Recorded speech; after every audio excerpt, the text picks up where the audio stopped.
All right, senior home business family, how are you guys doing today? Or I had a student reach out to me and say, where are we at, man? What's going on? We got class today. Michael, thank you so much, man. I told you guys, we're going to throw this up on the deal. And, we love you guys making comments and stuff like that. But Michael, thank you so much for reminding us. Brittany and I were having a meeting and doing different things that we're doing. We're getting ready to do a promo piece for the Senior Placement Institute this weekend. I'm super excited. Brittany's flying out to California. We get to hang out with my wife, my son, and this guy named Patrick who's doing all this video stuff for us. And anyway, we're doing all that stuff behind the scenes just to encourage people to get in the business and just the validity of the business. And if you want to know more about the business, and all you got to do is go to seniorhomebusiness.com/call, and you can schedule a call with me directly. If you'd like to be a part of a just an online group of people that just love seniors, that just consider themselves an advocate for seniors, they're interested in helping out in some form or capacity, man, just go down below, click the link. You can join a free group. And we just launched, Brittany, a podcast, the Senior Home Business Podcast. Super excited about that. And then also, Brittany and I were talking off camera, in 2 or 3 weeks, we're going to be taking this message to the streets. We ordered a big gimbal kind of thing, another camera, and we got a microphone that says Senior Home Business all the way around it. So we're going to be hitting the streets, talking to people about senior living and all their concerns and challenges and things like that. So we won't get into it today, Brittany. We're going to get into how to get paid in this business, because on our channel, we love to give value, don't we? We give a lot of value, but man, if this is the free content, man, what does it look like behind the curtain when the Senior Placement Institute comes around and you actually get to know what we talk about behind the scenes? And so that's what I'll encourage you guys today to kind of check that out, the Senior Placement Institute. I'll throw that up so you guys know what in the world we're talking about. But Brittany, how to get a paying client in this business and how to get paid. And we're not going to talk about necessarily the lead generation piece today, but we're going to talk about how to get paid in this business, because I mean, it can be challenging at times. If I could be honest, it can be challenging. There's only been one time, excuse me, in my career doing this that I had a really delayed payment. A community just took months and months and months to pay me. 99.9% of the time, in my experience, I know that everybody's a little bit different. If you are, shoot it up on the chat and we will be glad to put it up there and talk about it. But there are sometimes delays, but most of my communities pay on time. What's been your experience? Yeah, I know that you work with a lot smaller communities, more so than me. So I work with a lot of big corporations, and I would say, yeah, they're known for paying a little bit later. So not always a good time, but being consistent and stuff, of course, you always do get paid. It's just a matter of when. I, again, work with a lot of the larger properties, and some of them pay right away, and some of them just have a harder time. I know they have a lot going on and many, many properties to manage where I'm just a small player. So I definitely have to be diligent on making sure that I'm getting paid. Man, you're a small player. I don't think so, Brittany. I think you're big time. I don't think you're small. In their eyes. That's right. In their eyes, we might be small, right? But, getting paid in this business. And one thing I want to say about, this whole thing, getting paid, and we're going to get into the 7 steps. I call them the 7 R's. We'll get into that in a second. I call them the 7 R's. But in this business, here's my thing. If a community has a hard time paying me, I'm understanding. I get it. We all go through struggles. Personally, financially, I went through struggles years ago. So I get it from a personal level. I understand in business. I understand a lot of businesses go under. They have to cut back, and they have to make changes. We're empathetic and understanding. However, if it becomes a pattern where they don't pay me and they don't pay me on time, or at least reach out to me and let me know when they're going to pay me, and it becomes like an afterthought, or like they just want to, I hope he forgets about it. If it becomes that, I get really concerned about the community and how well the seniors are being taken care of. Because if they're not paying me, and like you said, we're kind of small, right? We're a little, if we're kind of the low end of the totem pole here of getting paid, what else is not getting paid? So that's my only concern about that. I know that's not always the case. And, again, you want to work with these communities. But let's get into these 7 R's, Brittany. I'm going to get into 7 of them. The first one is, man, you got to research your market. If you want to get paid in this business, you need to know your market. There's no excuse for you not knowing what a 1-bedroom goes for in your area. What does a 2-bedroom? What does a shared room go for? What does a small community like a care home go for? A large community, standalone memory care, whatever it is. If you don't know your market, shame on you. You need to get out a notebook or pen, paper, type on something and list all these communities and figure out exactly who's in your market. Because Brittany, these communities are not all the same, right? I mean, if they're all the same, it'd be easy. I could just say, I got one category called assisted living, and this is what they do. But I don't think that's necessarily the case. I mean, there's similarities there, but there's some differences, right? And what are some of those differences have you seen? Yeah, I think a big part is the pricing structure. So you might have a lot of assisted livings that are the same, like you mentioned on the front. They say assisted living, but they might be priced all inclusive, where everything is all included. They might have levels of care. Those can range thousands and thousands of dollars. It could be anywhere from, let's just say $5,000 to $10,000. There's a lot you need to know to make sure that you're a good placement agent, obviously. And then also the level of care they can provide. Not all assisted livings, large, small, in between, provide the same kind of care. So you have to know your market to be able to help families. Absolutely. If you don't know these communities and what they offer, like I know some of my area and probably throughout the nation, it goes like this, is some of them on the care side is a point system. Sometimes they are like 2 or 3 ADLs is this price. If you got 4 to 6 is that price. So if you don't know that in your market, man, again, shame on you. You've got to get to work. This business is lucrative and it's a lot of fun. But I tell you what, it is a business. It requires work. Anyone telling you out there that all you got to do is this allow AI to generate leads and you throw a name and number to a community and you're going to get paid, I'm telling you, you need to run as fast as you can in the other direction, because that is not how you do this business. That's how someone instructs you to do this business when they've never done the business. So you've got to research the market. And as you research the market, this is one of my favorite parts right here.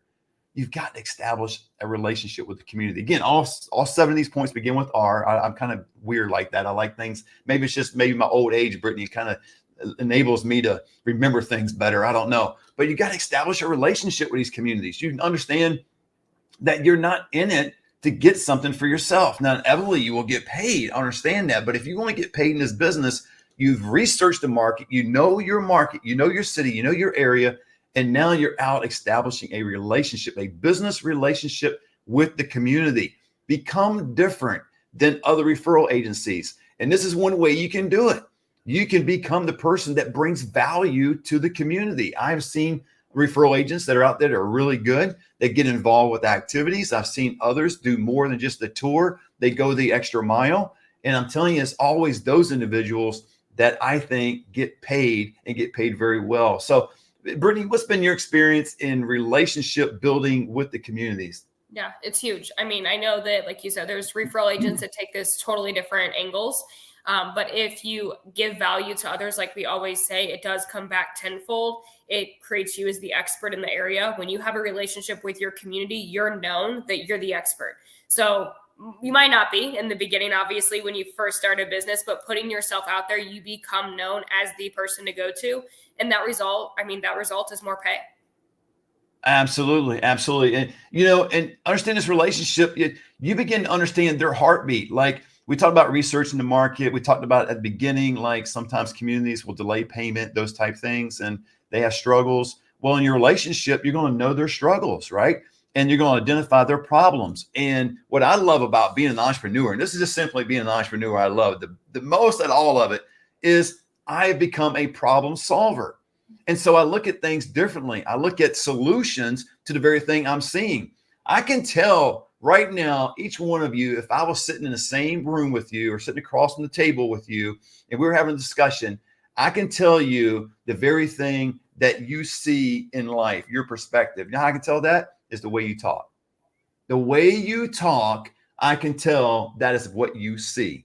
And that is the great revealer from anybody in identifying someone's body language, but also not only what they say, the tonality and all that. As my AI camera is going crazy over again, Brittany, I don't know why it does that. I think it does something with my hands. And I don't know, maybe I'm part Italian. I have no idea. I thought it was just part Dutch, German, and just being white. I don't know. But, my hands start moving as I talk and the camera starts moving. But, you need to, the way you talk. And so why I bring that up is when you're building a relationship with communities, understand what they're saying. they're going to start talking about, now they're going to talk up their community, but as you get into a relationship with somebody, they're going to tell you some of the struggles they have. They're going to tell you some of the concerns they have. They're going to tell you some of the challenge they have with certain residents and certain types and kinds of residents that are in their community. You don't get that information by just simply showing up. Hey, here's my business card. I'd like to get a lead from you. I'm here. I'm in business and this is what I do. Or I'm here to give you a lead eventually if you sign my referral agreement. Man, that just doesn't happen. I don't think, Brittany, does it? No, it's really, I like your analogy. It's like dating. It's like going on a blind date or first date or whatever it is. You build a relationship like you would build friendships. So it's something that builds over time. You just don't walk in, like you said, with a business card. Here, give me business. Here, I want to take from you. Or here, I want pay. It's more so really building this. This whole business is a relationship, networking, whatever you want to call it, business. So it's huge. Some of these people that, if you do the business, they become your friends. I mean, these come people that I had one text me this morning and she's like, hey, she's in Missouri. She said, hey, I saw a TikTok that Dallas has these amazing nail salons. Check these out for me. Like you become more, and this is someone that I work with on a professional level. So it really is, this business is very relationship oriented and it's not take. Absolutely. Well, again, how to get paid in this business. And I love that example. It's just people will reach out to you. A lot of my community, especially care home owners, but also large communities. And Brittany, you're going to meet one, actually going to meet two this coming Saturday because Brittany's coming out to California and we're going to do a video shoot of all what we're doing and how we can help people. And we're going to walk through some communities and you're going to meet Thomas and you're going to meet some of the people that I hang out with. You're going to meet Jasmine, one of my favorite care home owners. And they're just, she's a nurse and all that stuff. I wish I could introduce you all of them, Brittany, but you're going to see some of them at least and walk through these communities. But how to get paid in this business, research the market, establish a relationship with communities, but also you want to reach out with a lead. Now, this is what we teach differently in the Senior Placement Institute than franchises teach. Nothing wrong with franchises, guys. Don't hate on me too much. I know the franchises hate on me a lot, but that's okay. You know, I appreciate you. I'll send some love back to you. It doesn't really matter. But the way they teach it, and the way a lot of people would teach this business is, and it makes sense, you guys. I'm not saying what they're teaching doesn't make sense because it does. It's very logical. But they'll teach, man, get all your ducks in a row, get all your business set up, which I understand, get the legal side of it, get your business up and going. You got to be set up to pay your taxes. And if you get some employees, some payroll and all that, but if you just do it yourself, then you still got to get it all done, right? But then what they'll teach is, go out and get all these referral agreements signed. Go out and get all of them signed, man. Do you understand how often executive directors switch teams? They're like football coaches. Do you know how often marketing directors will move around? Now, some stay there 6, 7, 10 years. That's that's great, but that's really not the norm. And they either produce or guess what? The management group cuts them loose. Hey, produce or we're going to cut you loose, baby. And so they're out of there. So I would encourage you to reach out with a lead. You're providing value. Again, it goes along with the relationship with the community. You're not assuming they're going to sign a contract with you. We call it a referral agreement, and they don't even know you. It's strange ideas. Like I walk up to somebody and I go, hey, I know you don't know me, but this is what I do. And I want to do business with you. I know I haven't really proven myself yet. You don't really know all what I stand for and what I'm going to do for you, but sign this. To me, that's just so backwards. That doesn't help build the relationship with the community. Now, obviously, you need a referral agreement to get paid. I get that. You can do some one-offs. We can talk about that too, Brittany. I know you do a lot of that as well. But, you need a referral agreement to get paid. However, you've got to reach out with some value. And this is what you do. And this is how you get paid. You reach out with a lead, right? Brittany, is that a good approach or am I off base? Yeah. No, you reach out with a senior. I mean, I really do think it also is showing them how you work. Like you mentioned, they don't know you. They don't know anything about you. So if you do it the right way, like we do teach in the Senior Placement Institute, I believe it's the right way. When you're giving them a lot of value, it shows them your work ethic and how you work as an agency immediately. So they're watching you work as you're approaching them, as opposed to, hey, here's my referral agreement, sign it, please, so I get paid. I will say it's a great idea to start building those relationships even before sending a referral agreement or a lead, so they kind of know who you are. But it's more of an approach that puts you on their radar immediately. Wait, this is a lead. Wait, we have a potential move in. Come on. Hold on. We're ready to move forward immediately. If you just kind of approach them and say, oh, well, this is what I do. I talk to a lot of seniors. Well, that's all good. But I've heard many, many communities tell me that a lot of people approach them with referral agreements and never bring a lead.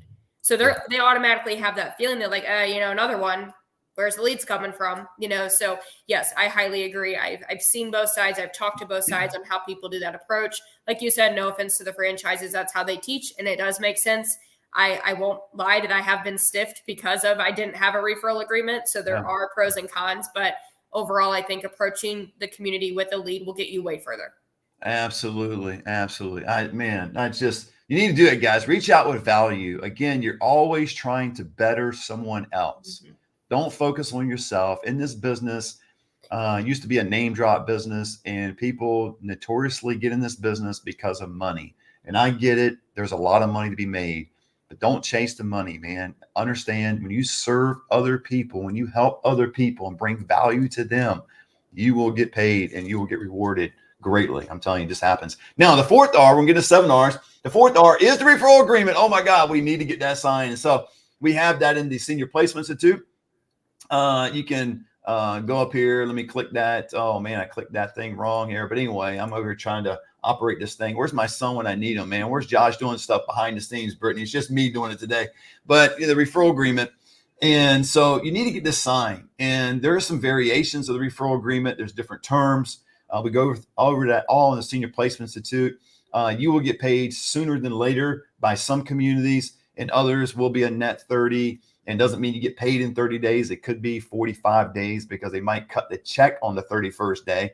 But nevertheless, you'll get paid. Now, the key of it is whether you're getting, and some people have a concern about that. It's like, man, do I get paid in 7 days, 14 days, or 30 days? Let me give you a hint, a clue to put yourself at peace, so you're not anxious about anything. Get your pipeline full, and then it doesn't really matter, right, Brittany? When you get your pipeline full, and then when somebody's late or somebody's acting up like my AI camera, you can just move on, and you can move on to the next one, because I'm telling you, if I got a referral agreement signed by a community and I do a move in, and Brittany, I've never been stiffed. One community was extremely late, but never been stiffed. But if I ever do get stiffed, I will not take a community to court. I refuse to do it. My referral agreement, or our referral agreement at Senior Placement Institute, is short. Most of these referral agreements with communities, when they give you one, if they ever do, anticipate 8 to 15 pages full of legalese. And I totally get it. I drafted by their attorney. They want to, CYA, and I get all that. Ours is very, very basic. It's got some legalese in it. But if they don't pay me, Brittany, I won't take them to court. What I'll simply do is I'll vote with my feet. I just won't ever get my lead again. They just won't. Now, if a senior, you might say, well, Matt, you're an advocate for seniors. Well, if a senior wants to go there, then I will. If a senior just says, you know what, that is the community I want to go, then I will do it. Because I know, Brittany, you have done many of these. We have worked with seniors on a pro bono basis. We're not getting paid. Because I know with referral agents out there, that's kind of the thing sometimes. Oh, yeah, you guys just doing it to get paid. Now, we do get paid, which I don't understand that whole, saying, because in business, aren't you supposed to get paid? I don't know any business not getting paid. If they're not getting paid, they're not going to be in business very long, but that's not really the motivation behind what we do. Now, we proved that working pro bono, because I know you do.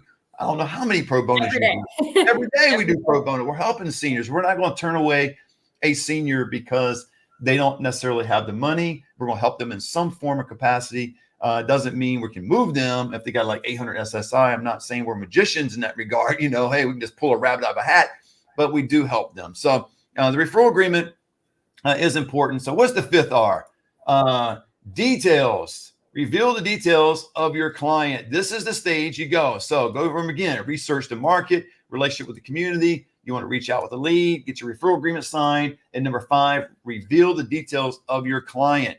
Now, this is when you give everything, not only name, address, phone number, but you give everything, all the care needs, everything concerning your client. And this will go over big in you getting paid, because this will probably set you apart. I'm not saying for everybody. I'm assuming there's some great referral agents out there in this country. Where are you at out there? I mean, I'm sure you guys are great, but there's some, man, that are just, they give us a name and number, and they don't give hardly any information. They don't work with the family. I love working with the family, Brittany. I know you do as well. And that's where all the details come from. If you don't work with the family and you're just providing, some vehicle to get somebody over to this community, but not really working with the family, and you're just trying to do a quick move in, and get paid quick and all that stuff, you don't have a whole lot of details. I mean, I'm talking about getting down to the details of knowing the senior's interest, their hobbies, what makes them tick, what makes them smile, what makes the family satisfied, what's the intent, what does the family expect from all of this? What do they anticipate happening? Because this move, Brittany, I'm telling you, with clients going to the communities can be a very traumatic situation. You agree? More often than not, it is. More often than not, the senior doesn't want to move. More often than not, there's family dynamics that we all have. Nobody has this perfect smiley family that's 100% all the time. So there is a lot of grief. There's so many emotions that go into this. So having somebody like a great placement agent is huge. And like you mentioned, giving those details to the community not only sets them up for success to hopefully move that senior in, but it's giving that senior way more support. It's not a bare minimum tour when that family goes to go look at it. They're getting way more. Working with a good referral agent, I really genuinely believe changes this entire process for anybody that uses somebody. Absolutely. I agree. Let's get to number 6. We've got 7 I'm going to give you guys. 6 is resolve. What I mean by that is decide firmly on a course of action. So the family needs to decide on their course of action. Where are they going to go? And so when you reveal the details of the client, again, number 5, to the community, in order to get paid here, you're going to have to get the family to decide, is this the right place for mom or dad? There's a lot of hand holding through this process. There's physical tours, there's phone calls, there's follow-up, there's all kinds of different things there in this process that you go through. We teach you in the Senior Placement Institute, but there's that process you've got to have, and the family needs to decide. I mean, you cannot have, a situation where the family goes, I don't know if that's the right place. Let's go to 5 more. Let's go to 5 more. And Brittany, this story. I've told it before, and I won't get all the details, but I did that once in my business. I'll never do it again, where I gave 4 physical tours on a Friday, 4 physical tours on a Saturday, and then she wanted me to take her husband on all 8 tours on Sunday. I did all that. I cannot believe I did it. I will never do it again. It was not fruitful, productive whatsoever. I mean, people think it is because they're trying to check all the boxes, cross all the T's, dot all the I's, but it just doesn't, it's not fruitful at all. They end up forgetting who the first tour was about. I mean, what was so great about that place? So, but you want to bring the family to a place of resolve. And then when you want to get paid, this is big, guys, for your referral agent, you're going to have to send out reminders. I don't know if communities get amnesia. I don't know. Maybe the person is doing the accounting, doing the bookkeeping. They just kind of forget about it.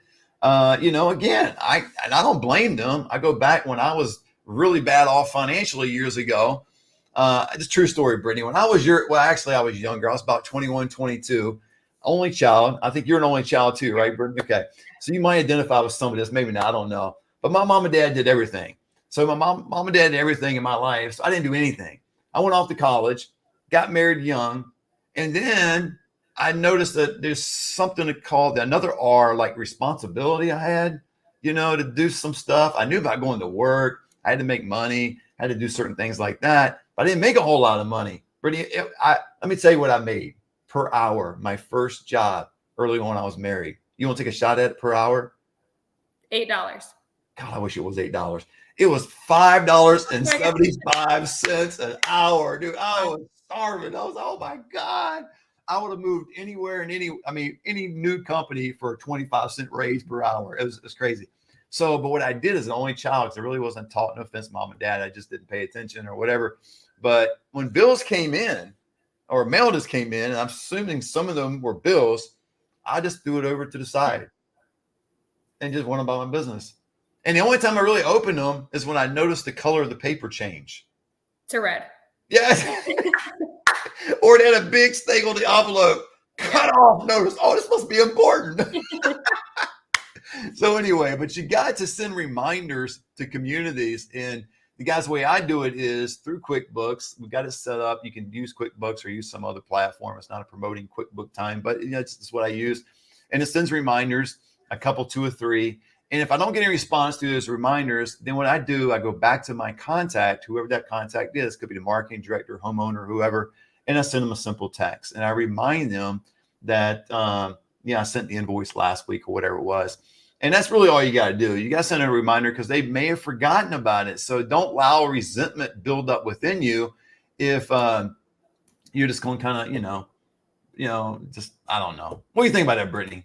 No, I agree. Yeah. Reaching out to know who you, oh, that's funny. I just read Michael's first paycheck. That was what, man, you beat me, Michael. I was 575. You're 110 an hour. Woo, baby. Wow, Come on. yeah. Yeah, no, definitely. You have to remind them, don't build resentment. There's, like I said, when I said we're small players, they're dealing with people like huge vendors, US Foods, all these huge vendors. So don't give them too much credit for like being so late all the time, but at the same time have, just be professional about it. Give them a simple reminder.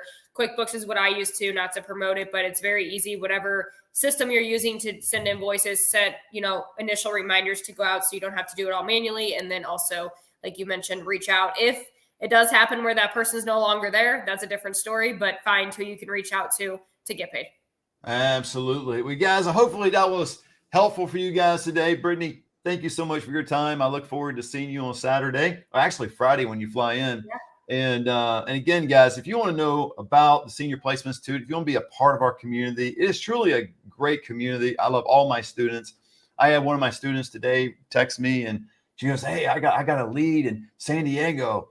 We have somebody?" Absolutely. Jacqueline, hopefully you got that lead, and we do. We share leads. I've seen Brittany do that. I've seen others do that. They get leads in a different city or different state. And I'm so blessed to have such great students, something I could never have orchestrated, something I could never have planned. It just happened organically. We got students now, Brittany, in 35 different states, not 34, it just changed. We got somebody just a couple weeks ago from Idaho. Nice. We didn't have anybody in Idaho at the time. So now it's 35 states across the country, over 200 students. I think it's 235 or something like that, about 181 in the private group. So then the rest of them bought the course, and I don't really see them that much because they don't come to the coaching, anything like that. So if you want to be a part of the Senior Placement Institute, whether you want one-on-one coaching, you want group coaching, you just want the course, you just want information, be a part of the group, just click down below. We'd love to have a call with you. You can go to seniorhomebusiness.com/call, or you can just click the link down below. You can be part of a free online group. We'd love to have you there. And join our podcast. My gosh, it's just getting started, so don't bust my chops too much. I mean, we're just kind of learning that space right now, but we're going to have it's a Senior Home Business podcast. So if you want to search that, I think we're on Spotify. I don't know. I think it is. Go down below and check it out.